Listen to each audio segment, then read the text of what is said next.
Welcome. Psalm 97 describes God acting as a powerful judge, in fact, the all-powerful judge. Yet his judgments are good news for his faithful people, those that love the Lord, because for them, in verse 11 it says, light is sown for the righteous, and gladness for the upright in heart.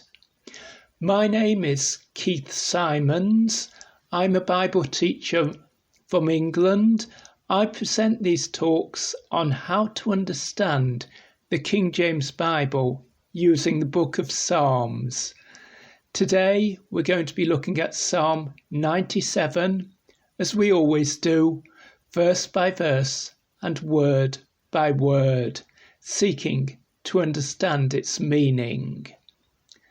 Psalm 97 begins in verse 1 with a bold declaration: the Lord reigneth, rules as king. It's God who is king. Oh, many people think that they are great in this world, and there are no doubt spirits in the spirit world who imagine themselves to be great and powerful, as indeed the devil does. But who truly reigns, who truly rules over this universe as king? It's God. And sometimes God acts in great power to show his authority, to show who he truly is. He was the creator of heaven and earth, and he is its ruler. And in the days to come, when he establishes fully his rule over all things once again, and the power of the devil is completely defeated, that will be a time of great rejoicing for all the people who are loyal to God. And so verse 1 declares, the Lord reigneth, let the earth rejoice. Let the people on the earth be glad to see that this time, when there is so much evil in the world, has ended, to see God ruling in power. But let the earth rejoice now. Let the people in it rejoice now, even before the time when God has returned to rule, because the reality is that even now, even while there is this evil in the world, God has not lost his power. The verse continues, let the multitude of isles be glad thereof. Isles, it's a short word for islands. When we look it up in the Hebrew, it can mean the coasts, the seashore. It really means the places where people live. Let all these places be glad across the world, because God is the rightful ruler of all these places. God created heaven and earth, and the whole of heaven and earth belongs absolutely to him. That's good news for people. It's good news for those people who've chosen God to be their God. It's good news for the people who are turning from evil and turning to the living God. But that good news can only be achieved by an act of judgment. An act of judgment against the evil things that are in this world. And of course, it's God who acts as the judge. In the ancient world, it was universally accepted that the king of a nation was its highest and most important judge, and people could appeal from lesser judges, from their ordinary local judges in their towns and cities, and they could appeal to the king, and the king's word was final. So it is with God. He acts as the ultimate judge. He is the true judge of all the earth. In fact, of more than the earth, of the spirit world too. And now we see him coming as judge to carry out his judgments. Verse 2.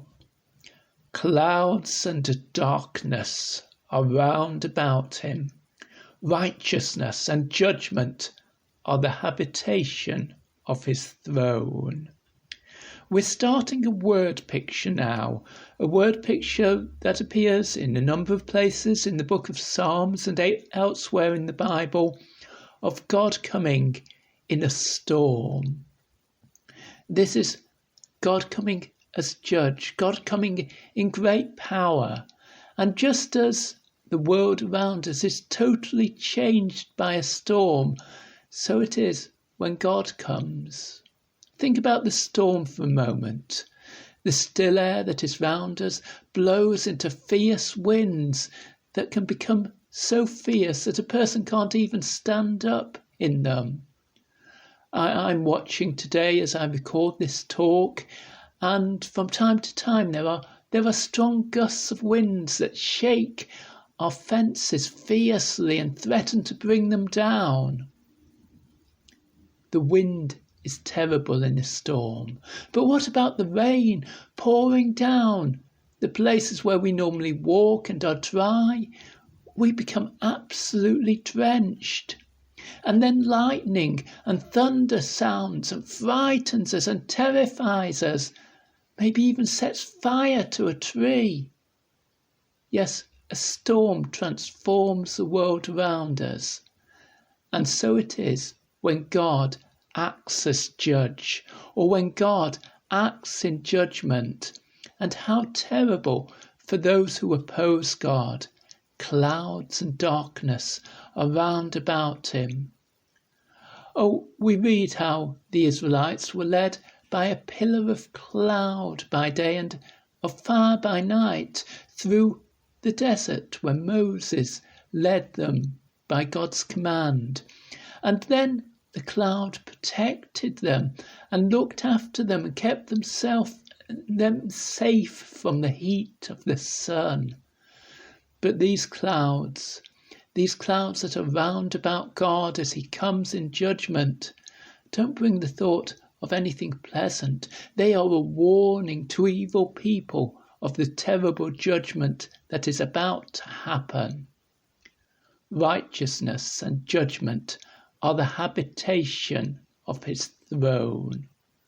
The habitation, it really means the place where a person lives. A person's habitation is his home. But for God's throne, for God's rule, the habitation of God's rule means where God has established or God has founded his rule. It's saying that God's rule as king is founded upon righteousness and judgment. In other words, he's established his rule on what is right, what is good, what is proper, what is real justice.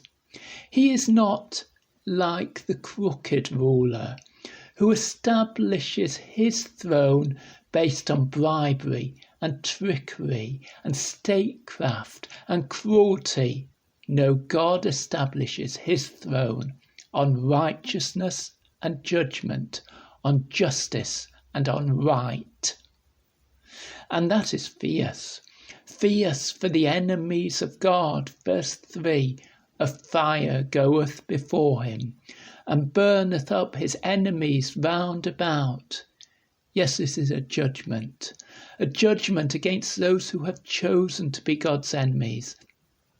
A judgment and a terrible judgment, a terrible punishment like the punishment of a fire. And we see those fierce forest fires, and we know how no one can escape from them, and no one can get away as they burn with such ferocity. What stirred up these fires, is it not God's lightning? Verse 4, his lightnings enlightened the world. The earth saw and was trembled. The earth saw and trembled. His lightnings enlightened the world. We see in a storm a flash of lightning, and we shake with fear, don't we? The whole sky seems to light up and brighten, and the earth is so afraid. Notice the contrast. In verse 1, the earth rejoices. In verse 4, the earth sees and trembles. And there's always this separation when God acts in judgment. He acts in judgment to save his faithful people and to bring to evil people the punishment that their evil acts deserve. And so it shouldn't surprise us if people tremble when others rejoice at what God is doing. Verse 5, the word picture becomes even more intense as the hills melted like wax at the presence of the Lord. The hills, the mountains, the strong places on earth, the places that look most impressive and most powerful, and yet they melt like wax. Have you ever watched a candle as it burns, and the candle wax in the heat suddenly loses all its substance? Oh, before the candle looked quite solid and quite firm, but only a little bit of heat is enough to make it pour away like liquid, almost like water. So God is present, and God is acting in judgment, and nothing can stand against him. Such power he has that even the hills melt like wax at the presence of the Lord of the whole earth. At first glance, verse 5 seems to repeat itself. It says twice, at the presence of the Lord.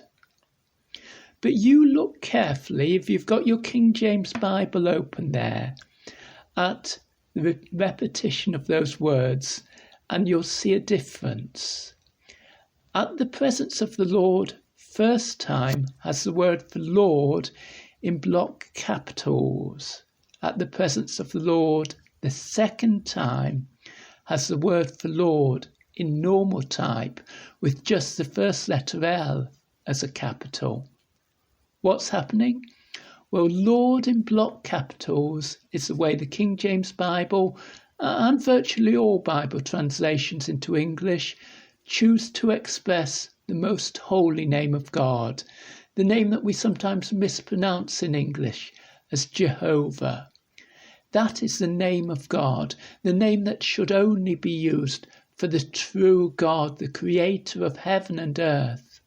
And so the first time it's saying, the hills melted like wax at the presence of the eternal God, the creator, the all-powerful God. But the second time it's saying something different. At the presence of the Lord of the whole earth. Lord there is a different Hebrew word. It's the word we use for a master, an employer, a ruler, an important and powerful person. This Lord, the Lord who is the eternal God, is also the Lord, the Master of the whole earth. He claims authority over the whole of the earth. Verse 6, the heavens declare his righteousness, and all the people see his glory. The heavens declare his righteousness. The heavens declare that God is right, that he is acting in a perfectly right and proper manner.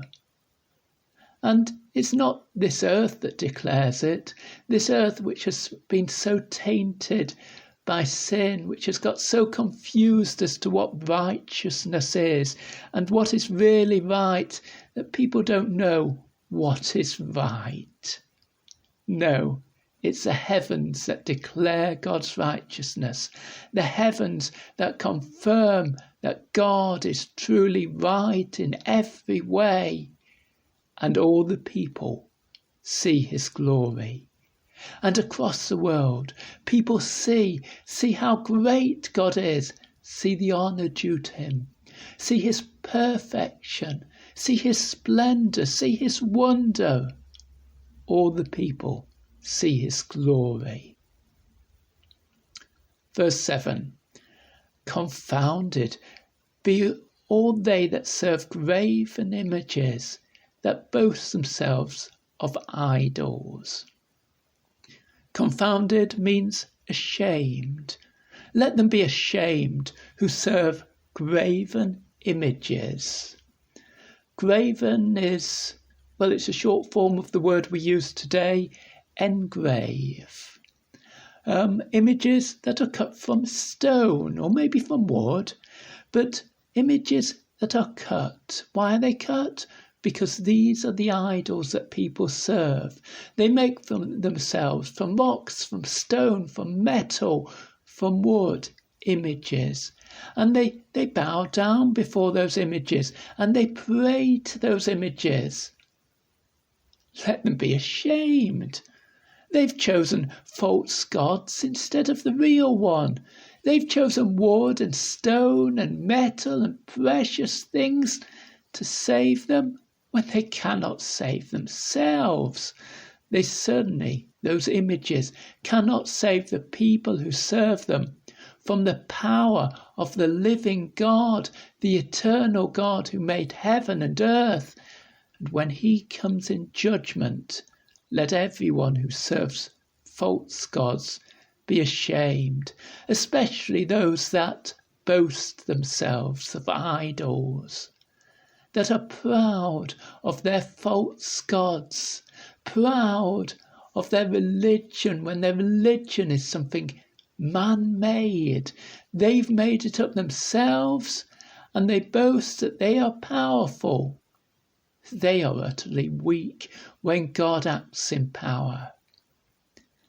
And yet there's a reference here to Israel and the other nations, because Israel was the only nation whose official God was the true God, the real God, the God who made heaven and earth. In all the other nations round about them, people served idols. People worshipped at graven images, and they were proud of these religions. They declared that their gods could save them from any God, even from Israel's God, even from the true God. So the psalm says, let them be confounded, let them be ashamed for that proud boast of theirs, because now that the true God is acting against them, their idols can do nothing to help them. Verse 7 concludes, worship him, all ye gods. Worship the true and living God. The word for worship really means bow down, show homage, like the person who before a powerful king sees his power and knows their utter weakness, so lie face down on the floor before him. But who are these gods who must worship or bow down before the true and living God? Well, we've just been talking about graven images and idols. What about the spirits that lie behind these religions? What about the evil spirits that are really controlling those nations which serve those false gods or those idols? They could be called gods. These powerful forces in the spirit world, like the devil himself. And the declaration then must mean not worship him as we understand worship today, but submit yourself to him. Submit yourself because you are totally and utterly defeated. But that word for gods, it can mean people. Not all people, of course. Powerful people, leaders of armies, judges, rulers in government. Maybe they are the gods who this verse is speaking of. These powerful people And then the declaration is, worship him, all you powerful people. You've thought that you're powerful and that you're mighty and that you have great authority. You have none compared to the living God. So turn round, worship him, serve the true God. And we continue in verse 8 as we start to hear of Israel's people, of God's people, and their response to God acting in such power. Zion heard and was glad. Now Zion really means a hill in Jerusalem, especially the hill where God's house, the temple, stood. And of course, God's temple, and the people worshipping in God's temple rejoice to hear that God is acting powerfully to save them from their enemies. But not just the temple or the people in the temple. No, Zion is being used as a wider term here, because who worshipped at that temple? Well, it was people from all of Israel. That was a sacred place where people from all of Israel went to meet with God. Zion heard and was glad. So people across Israel are rejoicing. Those people who are loyal to the true God, they're rejoicing that God is saving them from their enemies. And maybe not just them. Maybe the Gentiles, the people from other nations, those of them who have turned their backs on evil acts, who've chosen that they too want to serve the Creator. Can they not too hear and be glad? The verse continues, and the daughters of Judah rejoiced because of thy judgments, O Lord. Your judgments, your decisions as to what is right, your decisions to act against the evil forces that have caused us so much trouble. But why is it the daughters of Judah who rejoice? Well, Judah was the name of a tribe, a family group in Israel. It became a very large family group. From it, King David came. From it, Jesus came. The daughters of Judah. At one level, this is a word picture. It's a word picture how after the success of a battle, the girls and young women would come out into the streets and sing, and they would dance to celebrate victory over an enemy. And this is a word picture that's going on here. But there's a second level to this too. The daughters of Judah. It could mean the people of Judah. Judah's people. The people across Judah, across the southern part of Israel, are celebrating and are glad because of God's judgments. And it could even mean the daughters of Judah, the towns in Judah. Just as if all those little towns were daughters of the mother city of Jerusalem, and they're rejoicing.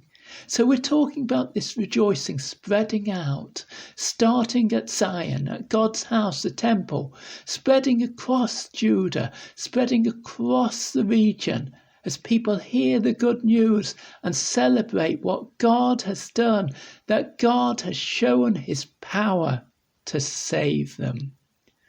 Verse 9, for thou, Lord, art high above all the earth.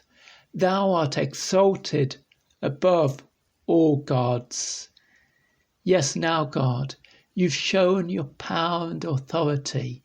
You've shown that you rule, that you have taken the high position. In the past, evildoers had such power in this world. In the past, evildoers were acting against us, against God's people. But now you show your authority. You've taken a high position. You've shown that you rule and that thou art exalted far above all gods. exalted, lifted up, lifted high up. We see now your true position. We thought maybe before that these false gods were very powerful. We thought maybe before that we didn't know whether God could defeat our enemies.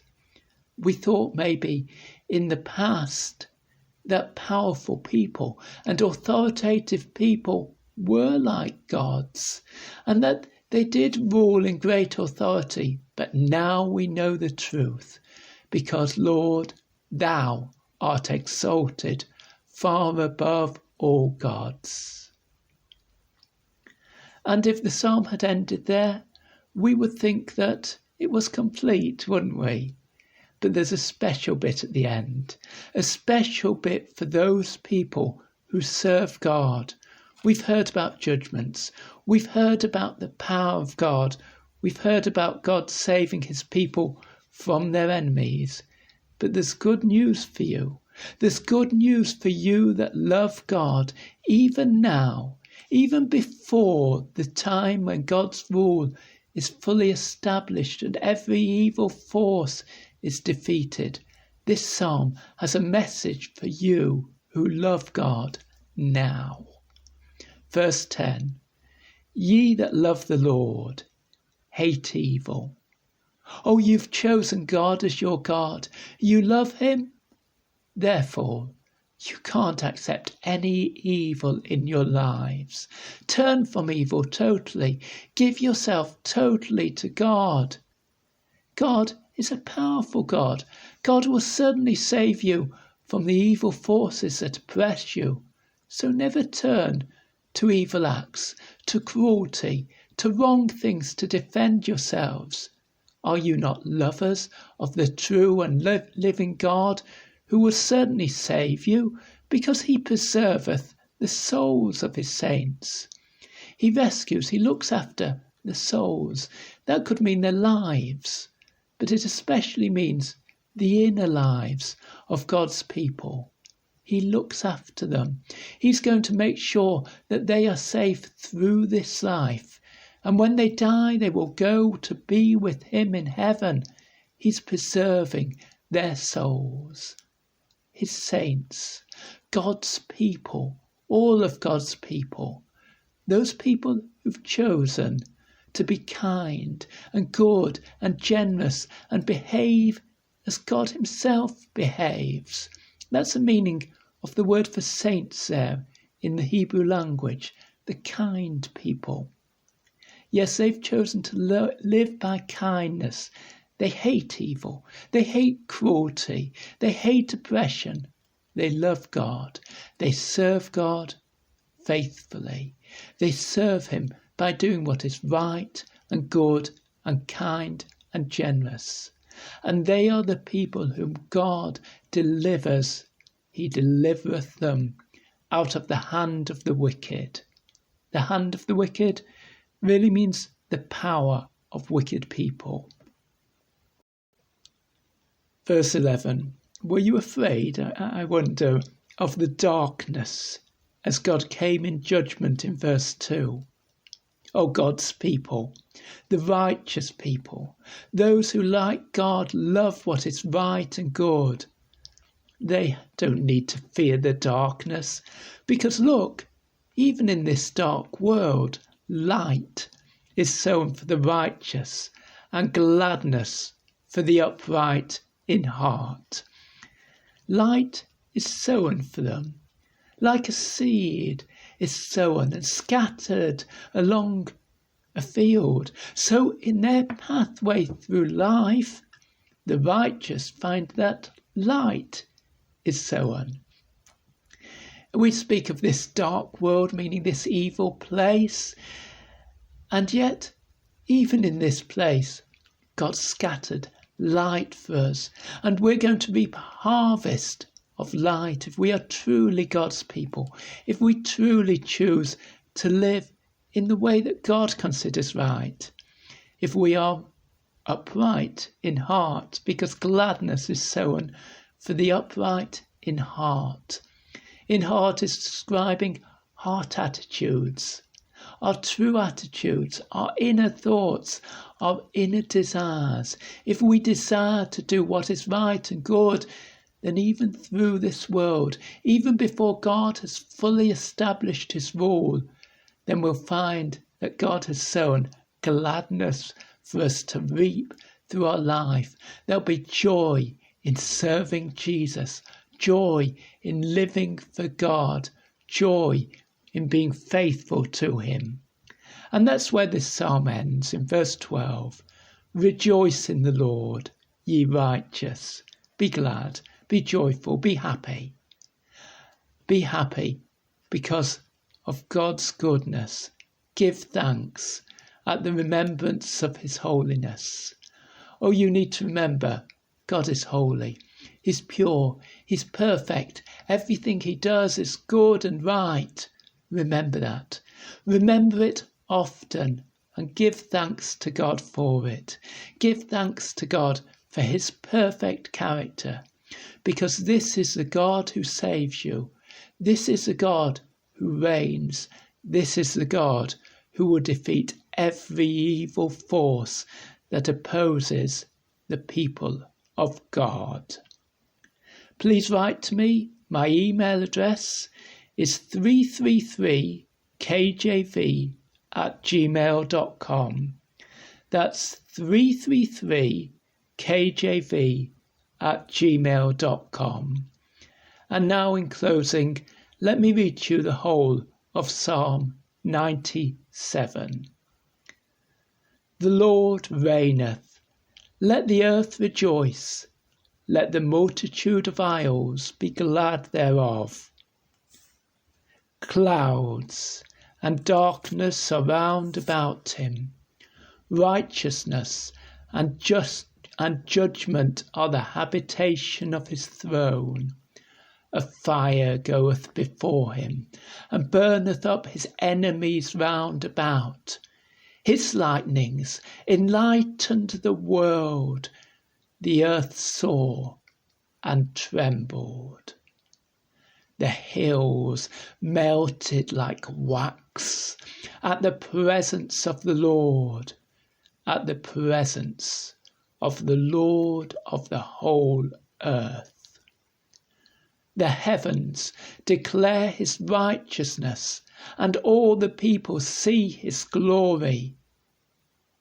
Confounded be all they that serve graven images, that boast themselves of idols. Worship him, all ye gods. Zion heard and was glad, and the daughters of Judah rejoiced because of thy judgments, O Lord. For thou, Lord, art high above all the earth. Thou art exalted far above all gods. Ye that love the Lord, hate evil. He preserveth the souls of his saints. He delivereth them out of the hand of the wicked. Light is sown for the righteous, and gladness for the upright in heart. Rejoice in the Lord, ye righteous, and give thanks at the remembrance of his holiness.